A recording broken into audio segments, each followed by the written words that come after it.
So after opening night at Dignity Health Sports Park, what is the status of the LA Galaxy fan boycott?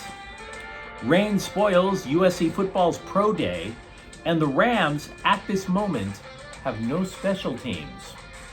Good morning, I'm James. This is your daily dose of sports and snark for the greatest sports city in the world, Los Angeles. This is the faithful Angelenos morning report. I'm stoked. Even though I'm in Portland, I'm stoked. It is March 22nd, 2023. We added a new subscriber to the Angelino familia yesterday. Thank you for getting in on the ground floor. I appreciate every last one of you. Believe it. And if you like the content that we put out about LA sports, clickety-clack the like button. Clickety-clack the subscribe button. There's a notification bell. Hit that. It lets you know we drop new content. Sharing is caring. Let people know we exist. And by all means, comment. We are getting so much news about all the LA teams. It is just coming out of my ears. It's nuts. So before we go through the news and notes, we will take a quick look at the scoreboard. Oklahoma City yesterday came to town and edged the Clippers 101-100, but that's not the story. Paul George left the game with an apparent right leg injury in the fourth quarter. Apparently, George and a player from the Thunder went up for a rebound, had a knee-on-knee collision. When George came down, it looked like he hyperextended the knee. Now, for those of you who don't know what hyperextension is, that meant the leg went the wrong way. Ugh.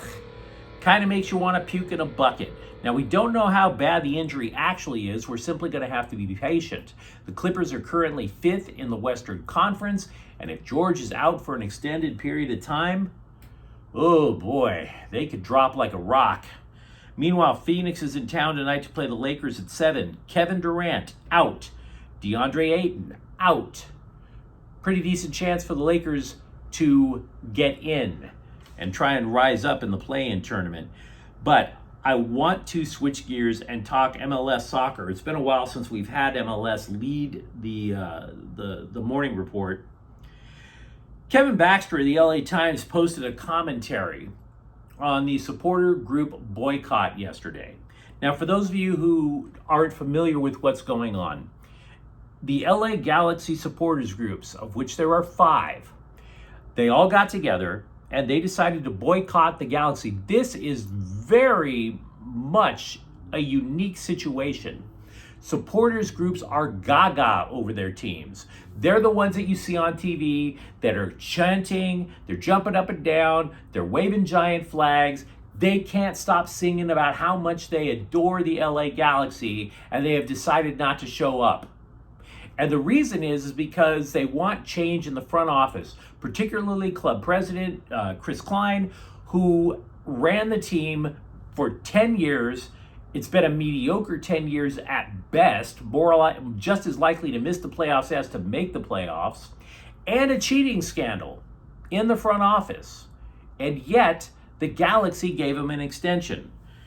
Now, if you read the commentary, which he went to Dignity Health Sports Park before the game, where the supporters, they had their Klein out signs, they were chanting, they were singing about how much they hated Chris Klein, which is a stark difference from saying how much you love the LA Galaxy.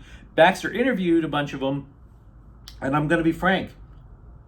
I like to clown sports writers, but I can't find too much at fault with what Baxter wrote, with the exception of 2 minor things. I mean, one, he suggested that there were cracks in the resistance because he saw one protester who actually went inside Dignity Health Sports Park to watch the game. That's not a crack. That's not even a hairline fracture. That is nothing. There were 300 protesters outside of Dignity Health Sports Park. One man goes in. Really? I wouldn't go that far. The other thing that I would call out Mr. Baxter for is he wrote another article prior to the season claiming that the Galaxy was calling the fans bluff. It is abundantly clear to me that the fans, the supporters groups, they are not bluffing. They are legit angry about this. And I think the Galaxy honestly underestimated just how furious their fans are, which is insane. because supporters groups meet with their teams before the season to find out, okay, can we bring smoke bombs? What songs are too offensive? This, that, and the other. And they also have some give and take about the team next year. The Galaxy knew how much the fans hated Chris Klein, and they kept them anyway. So what is the status of this protest as we speak? Well, I read a lot of things on Twitter. And of course, as we all know, it don't get more truthful than Twitter, right? There were people who went and said it was really loud and that nobody missed the supporters. There were other people who said, "Oh my God, it's like a funeral in here." And I read all these things, and I'm not interested in questioning the people who were there as to whether or not they're real fans. I think that's silly. I'm not interested in doing that. All I can tell you is what I saw on Apple TV when I watched the game, and give you some reactions and have you tell me what you think. So the first reaction is, I don't think MLS reporters I think they're doing their best to say that nothing's going bad. I think they're trying to sweep everything under the rug, with the exception of Taylor Twellman. Because the Apple TV broadcast of that match didn't even mention that the supporters group section was vacant. You could see, 2,000-3,000 people in that area? It was vacant. And you don't even bother to mention why there's no drums, no flags, why a big section of the stadium is vacant? Yeah, somebody at MLS is telling Apple to not bring it up. So that's actually a strike against the supporters groups, because they need more people to know what their case is. If you don't know what the case is, you're not going to support it. So that's a problem. But I'm going to be honest with some of the people on Twitter. Dignity Health Sports Park was not packed. Stop saying it was. The Victoria Block, the supporters group section, was vacant. That is a massive wart. That is a scar on the side of Dignity Health Sports Park right there when there's nobody there. It's the smallest attendance at a home opener in a decade. It was not packed. Now, how loud it was, I wasn't there. Can't debate you on that. But don't act like having that much of your stadium be vacant isn't an impact. Also, I think the LA Galaxy grossly miscalculated by thinking the supporter groups were bluffing. And oh, by the way, Galaxy, just how much have you conceded now to LAFC with this blind devotion to a person who was part of a cheating scandal? Apparently, people were at that game and there were a bunch of little kids, and the little kids were asking where Carlos Vela was. Carlos Vela plays for LAFC. How much have you done to alienate your own fans, of which I'm one? I'm going to see them play in Portland this weekend, but that's not money going to you. That's money going to the Portland Timbers. This is where the rubber meets the road, or more accurately, where the rubber meets the dental dam, because as far as it seems to me, there's a lot of people out there feeling like they got screwed. So who blinks? I don't know yet. What I can tell you is this: MLS as a whole is not profitable. For the LA Kings, as a side note, to make a profit, they had to make the playoffs and sell out all season long, get into the playoffs, and then sell out those games. If the LA Galaxy, even if they make the playoffs, if they keep losing fans at the rate that they've lost them so far, it doesn't matter if they make the playoffs, they're going to lose a tremendous amount of money for one man. Now, you let me know after this broadcast what you think in the comments thread. Meanwhile, over at Heritage Hall, offensive linemen Brett Nealon and Andrew Voorhees, both of them missed out on pro day because, well, they were injured. And two, it was raining like hell. So what do you think they're going to do, run 40s? Meanwhile, by the way, Andrew Voorhees will have surgery on his blasted out knee next week. As for other Trojans, wide receiver Jordan Addison said he viewed the rainstorm as an opportunity, quote, to show them what I'm about, unquote.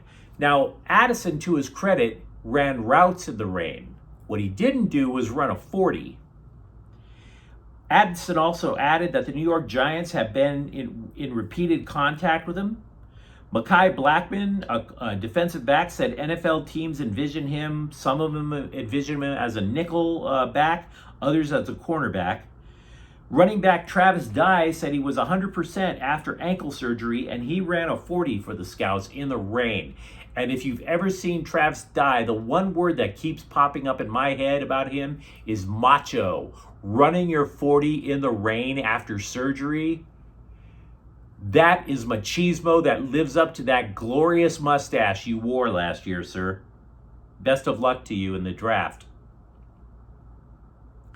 Chase Blackburn, Rams special teams coordinator, has his work cut out for him because, well, at this point in the year, if it were an actual football game being played and the Rams had fourth down, he is literally the most qualified punter, kicker, long snapper, and possibly kick returner because the Rams don't have any of them.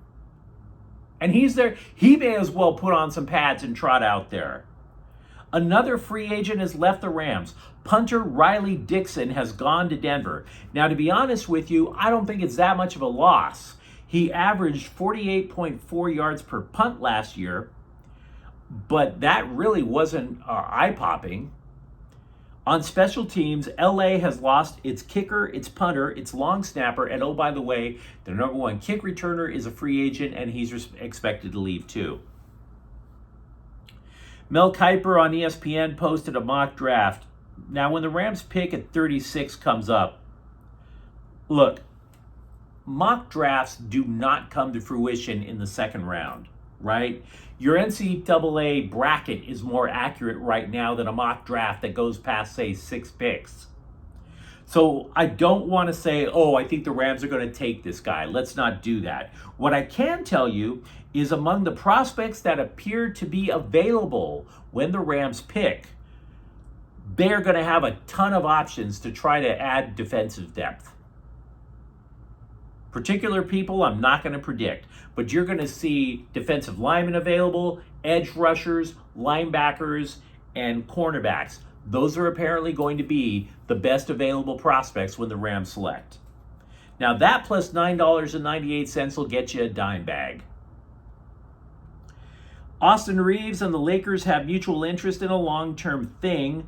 According to Shams Charania of The Athletic, the asking price is going to be somewhere around 4 years, $50 million. Now, other teams could offer him more, but the Lakers do have the right to match that.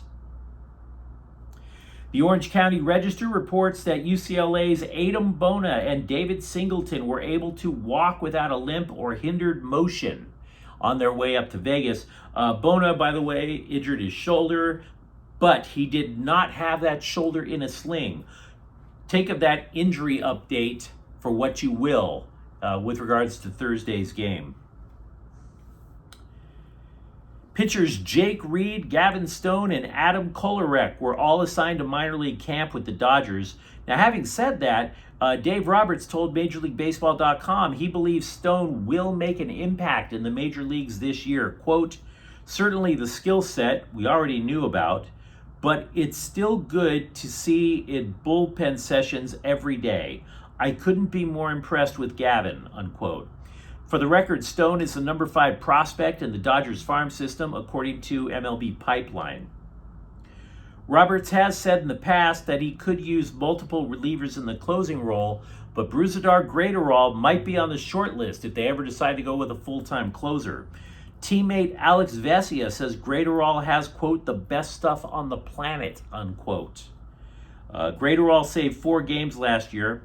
He has a hard fastball, a cutter, and he's been reinventing his slider in the offseason. Clearly, the LA Kings are no longer rebuilding. They're on an 8-0-2 run. They're tied with Las Vegas for the lead in the Pacific. But did they kick open a title window in the process? It's a fair question to ask.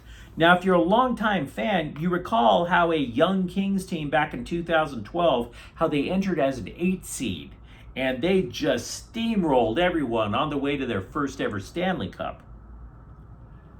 But is this team opening a title window?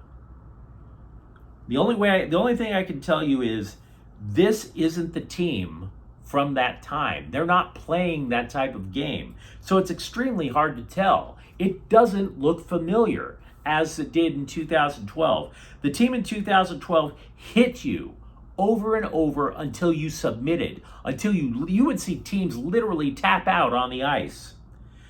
The Kings, as currently set up, they're completely different. They don't hit.